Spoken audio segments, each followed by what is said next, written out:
आज से 25 साल पहले भारत एक देश और एक समाज के तौर पर काफी अलग हुआ करता था। उस दौर में न तो सोशल मीडिया आया था, न लोगों के पास स्मार्टफोन था, न आईफोन आया था, न इंटरनेट का ज्यादा विस्तार हुआ था, न आर्टिफिशियल इंटेलिजेंस था, न डिजिटल पेमेंट की सुविधा थी, न हर नागरिक का बैंक खाता होता था, न ओटीटी हुआ करता था और न ही युद्ध थे जैसे आज हो चुके हैं। 21वीं सदी के पहले 25 साल भारत और पूरी दुनिया को बदलने वाले रहे और इस बदलाव को आपके घर के बड़े बुजुर्ग अच्छी तरह समझ सकते हैं। आज अगर आप अपने दादा दादी या नाना नानी से पूछेंगे तो वो आपको बताएंगे कि 25 साल पहले घरों में लैंडलाइन फोन होना भी लग्जरी समझा जाता था। उस दौर में फोन पर किसी से बात करने का खर्च एक वक्त के खाने से भी महंगा होता था और हर शहर और इलाके में इस तरह के पीसीओ यानी पब्लिक कॉल ऑफिस होते थे जो आज 25 साल बाद लगभग गायब हो चुके हैं। आज की दुनिया में इंटरनेट का डेटा प्लान लोगों का डाइट प्लान बन चुका है और भारत में आज हर साल 55,680 करोड़ जीबी डेटा की खपत हो रही है, जबकि 25 साल पहले जब 21वीं सदी शुरू हुई थी तब भारत में 2G सेवा भी नहीं आई थी। इससे आपको यह पता चलेगा कि इन 25 सालों में भारत कहां से कहां पहुंचा और 21वीं सदी के पहले 25 साल भारत के लिए सिल्वर जुबली की तरह रहे हैं। आप कुछ और आंकड़ों से भी इसे समझ सकते हैं। जब 21वीं सदी की शुरुआत हुई थी तब साल 2000 में भारत की अर्थव्यवस्था ने $1 ट्रिलियन का आंकड़ा भी नहीं छुआ था। साल 1947 से 2000 आने तक भारत की अर्थव्यवस्था $500 बिलियन का भी आंकड़ा पार नहीं कर पाई थी और उस वक्त हमारी अर्थव्यवस्था आज के मूल्य में 42 लाख करोड़ रुपए की थी और हम अर्थव्यवस्था के मामले में दुनिया में 13वें स्थान पर थे। लेकिन आज यह स्थिति पूरी तरह बदल चुकी है। अब भारत की अर्थव्यवस्था $4 ट्रिलियन यानी 331 लाख करोड़ रुपए का आंकड़ा छू चुकी है और हम अब अमेरिका, चीन, जर्मनी के बाद दुनिया की चौथी सबसे बड़ी जीडीपी बन चुके हैं। इससे आपको यह भी समझ आएगा कि 21वीं सदी के शुरुआती 25 साल भारत की अर्थव्यवस्था के लिए बहुत शुभ रहे हैं और अब आने वाले 25 सालों में भारत क्रय शक्ति के मामले में चीन के बाद दुनिया की दूसरी सबसे बड़ी आर्थिक ताकत बन सकता है। यहां क्रय शक्ति का मतलब भारत के लोगों की परचेजिंग पावर यानी खरीदने की क्षमता से है। साल 2000 में भारत के लोगों की प्रति व्यक्ति सालाना आय आज के मूल्य में 39,737 रुपए थी, लेकिन आज यही प्रति व्यक्ति सालाना आय 2,58,000 रुपए हो चुकी है और अनुमान है कि जल्द यह आंकड़ा 3 लाख रुपए तक पहुंच सकता है। जब 21वीं सदी शुरू हो रही थी और चीन दुनिया के लिए मैन्युफैक्चरिंग हब बन रहा था, तब भारत में स्टार्टअप का कोई माहौल नहीं था। उस वक्त पूरे देश में केवल 350 स्टार्टअप हुआ करते थे, लेकिन आज भारत में हर साल लगभग 16,000, हर महीने 1,322 और हर दिन 43 नए स्टार्टअप शुरू हो रहे हैं और भारत इनोवेशन के मामले में भी शानदार प्रदर्शन कर रहा है। आज इनोवेशन इंडेक्स में भारत 38वें स्थान पर है, जबकि पहले हम इसी इनोवेशन इंडेक्स में 81वें स्थान पर होते थे। पिछले 25 सालों में भारत सिर्फ आर्थिक रूप से ही नहीं बदला बल्कि राजनीतिक रूप से भी भारत में कई परिवर्तन आए। पहले जहां भारत में गठबंधन की राजनीति हावी रहती थी और राजनीतिक पार्टियां केंद्र में मिलीजुली सरकार बनाकर देश को चलाती थीं, वहीं अब देश में यह धारा काफी हद तक बदल चुकी है। साल 2014 से भारत के प्रधानमंत्री नरेंद्र मोदी हैं और जब भारत के पड़ोसी देशों में राजनीतिक अस्थिरता का माहौल चरम पर है, तब भारत में प्रधानमंत्री मोदी देश के राजनीतिक माहौल को स्थिर बनाकर रखने में सफल हुए हैं। भले आज बीजेपी के पास लोकसभा में पूर्ण बहुमत न हो, लेकिन प्रधानमंत्री मोदी की कार्यशैली में कोई बदलाव नहीं आया है और बड़ी बात यह है कि जब 21वीं सदी के 25 साल पूरे हो रहे हैं और भारत इस सदी के अगले 25 सालों में प्रवेश कर रहा है, तब भारत की कमान नरेंद्र मोदी के हाथों में है। आज हमें यह भी देखना होगा कि पिछले 25 सालों में ऐसे कौन से विवादों का निपटारा हुआ जिन पर पिछली सदी में बहुत विवाद हुआ था। जैसे इस सदी के शुरुआती 25 सालों में अयोध्या विवाद का निपटारा हो चुका है और 139 साल की कानूनी लड़ाई के बाद अयोध्या की राम जन्मभूमि पर भगवान श्री राम का भव्य मंदिर स्थापित हो चुका है। दूसरा, जम्मू कश्मीर से अनुच्छेद 370 और धारा 35A हमेशा के लिए समाप्त हो चुकी हैं और ये वो परिवर्तन है जिसके लिए लगभग 7 दशकों का इंतजार हुआ। इसी तरह पिछली सदी में 3 तलाक एक बड़ा मुद्दा बना था, जिस पर 1986 में तत्कालीन प्रधानमंत्री राजीव गांधी की सरकार ने शाहबानो मामले में सुप्रीम कोर्ट के फैसले को पलट दिया था। लेकिन इस सदी में इस विवाद का भी निपटारा हो गया और अब भारत में 3 तलाक के खिलाफ एक कड़ा कानून है। 21वीं सदी के पहले 25 सालों में भारत को यूपीए सरकार में आधार कार्ड मिला और मनरेगा की योजना मिली, जिन पर इस साल काफी विवाद हुआ और इनमें भी मनरेगा की योजना को अब मोदी सरकार में विकसित भारत गारंटी फॉर रोजगार एंड आजीविका मिशन ग्रामीण योजना में से बदल दिया गया है।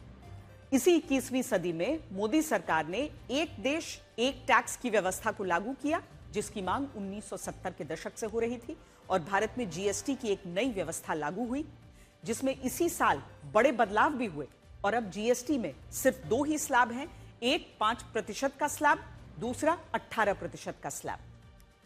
इन्हीं 25 सालों में भारतीय सेनाओं को उनका पहला चीफ ऑफ डिफेंस स्टाफ मिला और इसी दौरान आतंकवाद के खिलाफ भारत की रणनीति में बड़े बदलाव हुए।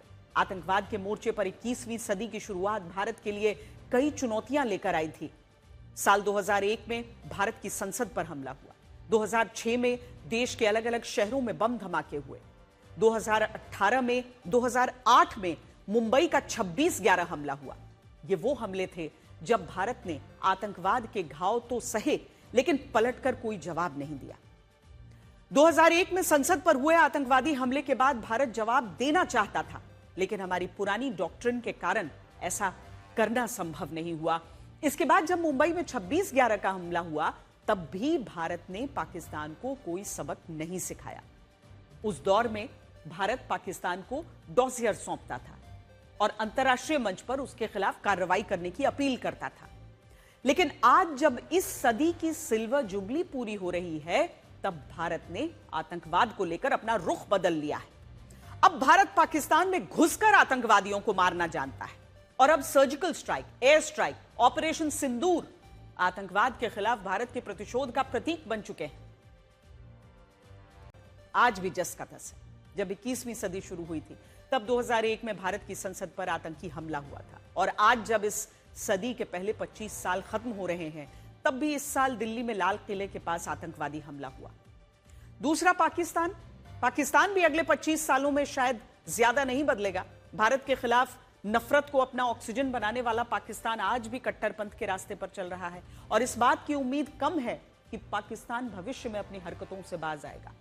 पाकिस्तान की तरह बांग्लादेश भी अगले 25 साल अल्पसंख्यक हिंदुओं के लिए चुनौतीपूर्ण रहेंगे। जब 21वीं सदी की शुरुआत हुई थी, तभी बांग्लादेश में अल्पसंख्यक हिंदुओं पर जुल्म हुए थे। साल 2001 के चुनावों में आवामी लीग को वोट देने के लिए हिंदुओं के घरों को जला दिया गया था और आज भी बांग्लादेश में यही हो रहा है।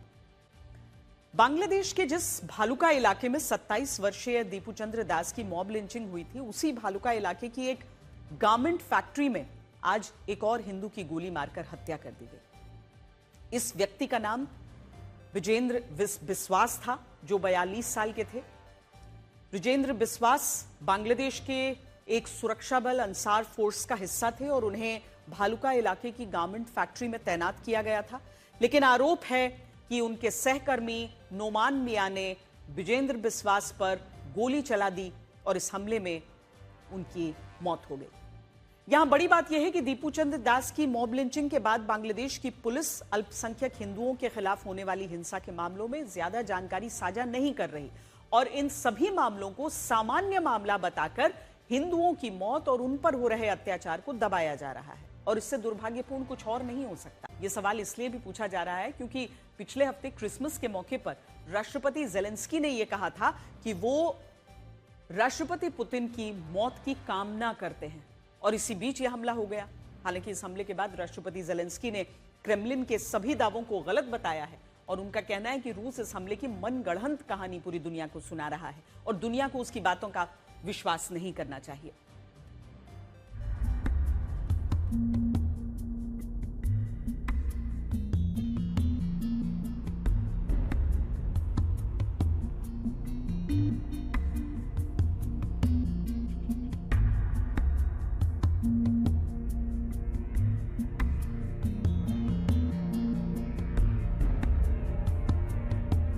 तरह की लापरवाह कार्रवाइयां बिना जवाब के नहीं छोड़ी जाएंगी। आपराधिक कीव शासन के पूरे पतन को देखते हुए जो राज्य आतंकवाद की नीति अपना चुका है, रूस यूक्रेन के साथ चल रही वार्ता पर दोबारा विचार करेगा।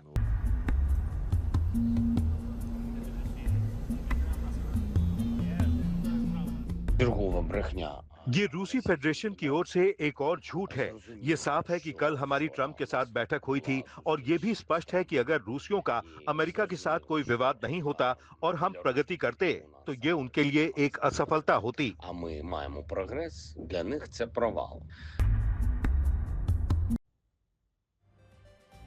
इस दावे के बाद अब यहां दो बातें हो सकती हैं। अगर यूक्रेन का दावा सच निकलता है तो इसका मतलब यह माना जाएगा कि रूस ने अमेरिका की पहल पर हो रही शांति वार्ता को रोकने के लिए इस हमले को करने की कहानी बुनी। और अगर यूक्रेन का दावा गलत निकलता है और इस हमले की बात सही साबित होती है तो इसका मतलब यह माना जाएगा कि रूस को शांति वार्ता के बीच धोखा मिला है और क्रेमलिन इस हमले को राष्ट्रपति पुतिन की सुरक्षा के लिहाज से गंभीर मानेगा।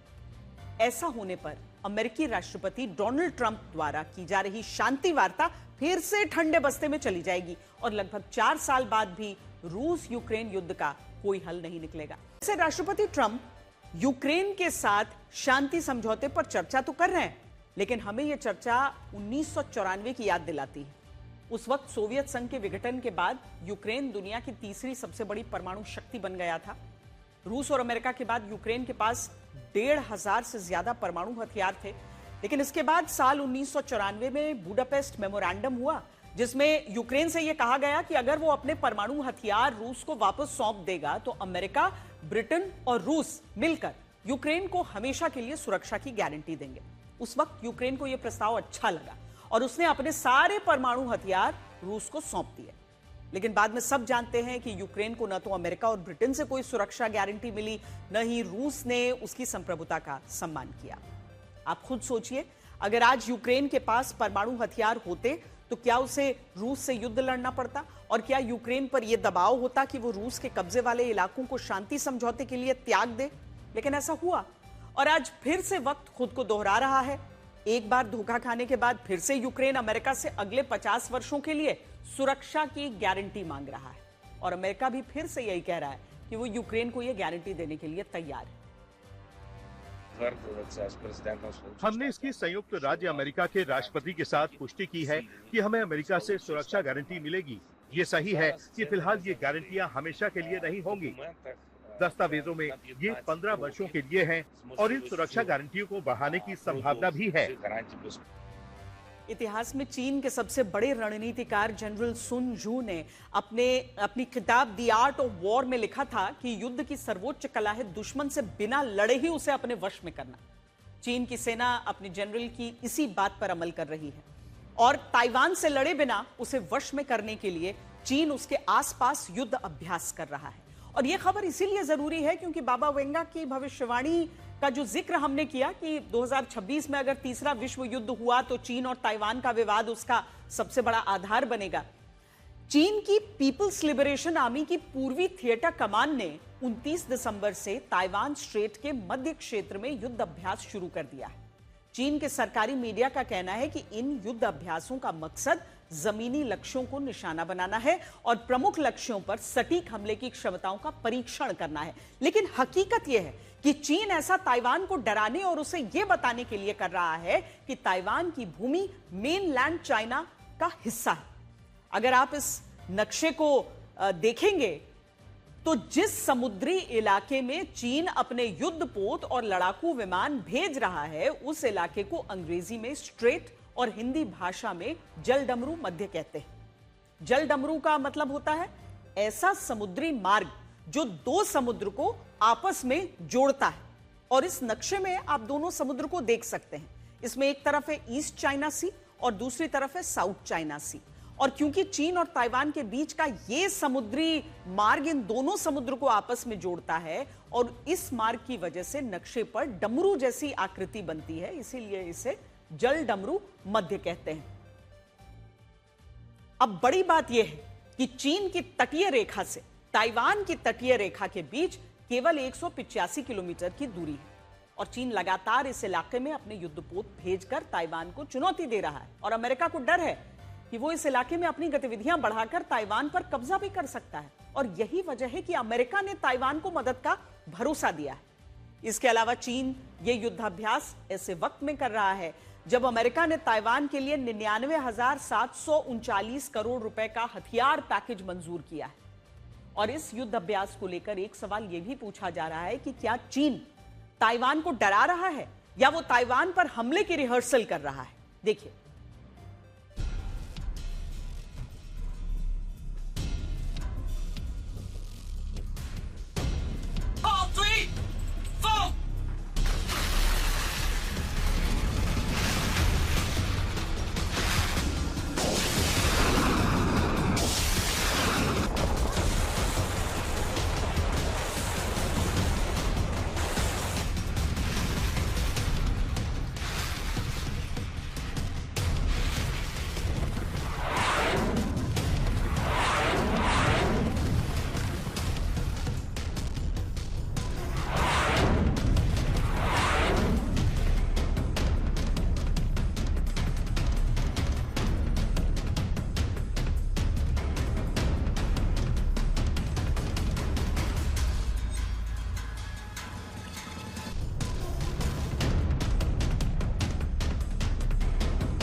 साल 1948 में जब चीन में कम्युनिस्ट पार्टी का शासन आया था, तब नेशनलिस्ट पार्टी के नेता चियांग काई शेक मौजूदा चीन को छोड़कर ताइवान भाग गए थे और इसके बाद उन्होंने ताइवान में अपनी सरकार बना ली थी।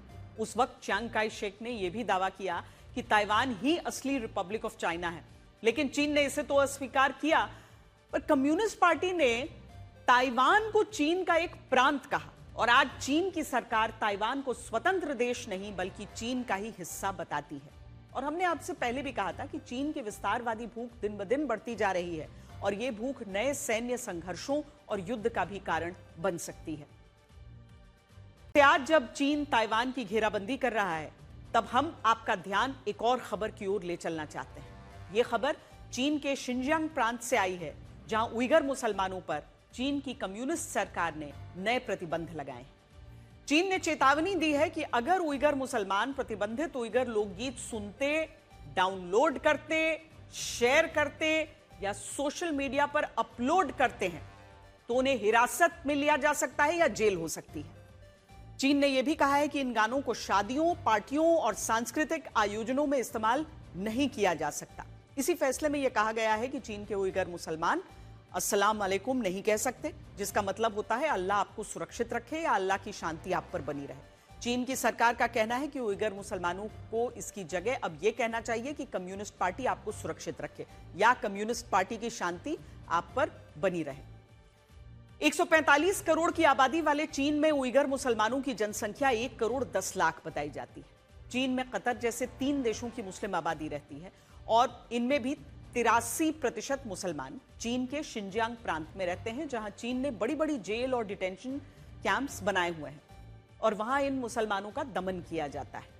अमेरिका की एक रिपोर्ट के अनुसार 2017 के बाद से चीन ने इस प्रांत में 1200 से ज्यादा डिटेंशन कैंप्स बनाने पर लगभग 6000 करोड़ रुपए खर्च किए और इन डिटेंशन कैंप्स में 10 लाख से ज्यादा उइगर मुसलमानों को नजरबंद करके रखा गया है।